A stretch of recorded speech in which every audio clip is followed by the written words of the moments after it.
اولاد کا ہونا اللہ سبحانہ وتعالیٰ کا ایک بہت بڑا انعام اور بندے پر بہت بڑا احسان ہے.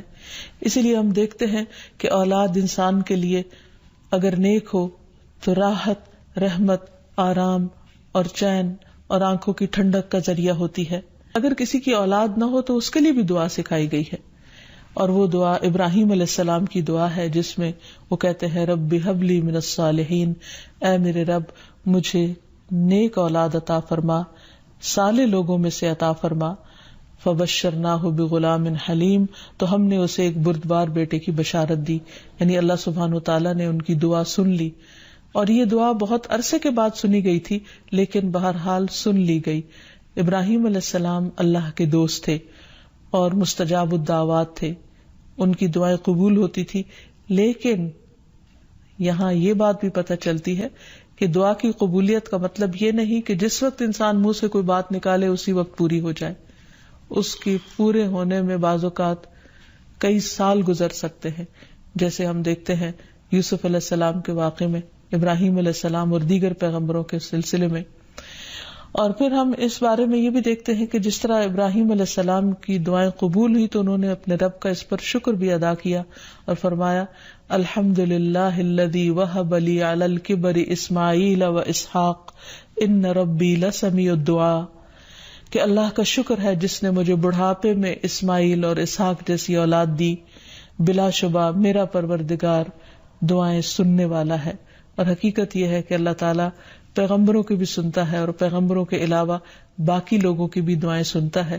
اس لیے اولاد کی طرف سے کبھی بھی مایوس نہیں ہونا چاہیے، نہ ہونے کی شکل میں بھی اور ہونے کے بعد ان کی نیکی اور خیر اور بھلائی کے سلسلے میں بھی. اور اس میں ہم دیکھتے ہیں کہ زکریا علیہ السلام کی بھی اولاد نہیں تھی تو وہ بھی بڑھاپے تک مایوس نہیں ہوئے اور دعا مانگتے رہے. اور اس سلسلے میں آتا ہے کہ وہ جب دعا مانگتے تو کہتے رب ہب لی من لدنک ذریۃ طیبہ انک سمیع الدعاء، کہ اے میرے پروردگار تو مجھے اپنے پاس سے نیک اور پاکیزہ سیرت اولاد عطا فرما، تو ہی دعا کا سننے والا ہے. یعنی پیغمبر ہمیشہ صرف اولاد کی دعا نہیں کرتے بلکہ نیک اولاد کی دعا کرتے ہیں. دعا ایسی چیز ہے جو انسان کی تقدیر کو بدل دیتی ہے.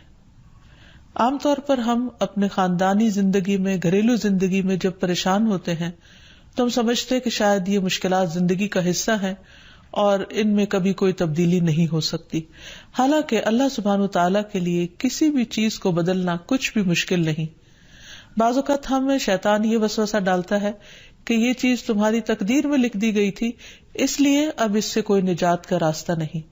حالانکہ حدیث میں واضح طور پر آتا ہے، رسول اللہ صلی اللہ علیہ وسلم نے فرمایا کوئی چیز تقدیر کو بدل نہیں سکتی سوائے دعا کے، اور کوئی چیز عمر میں اضافہ نہیں کرتی سوائے نیکی کے.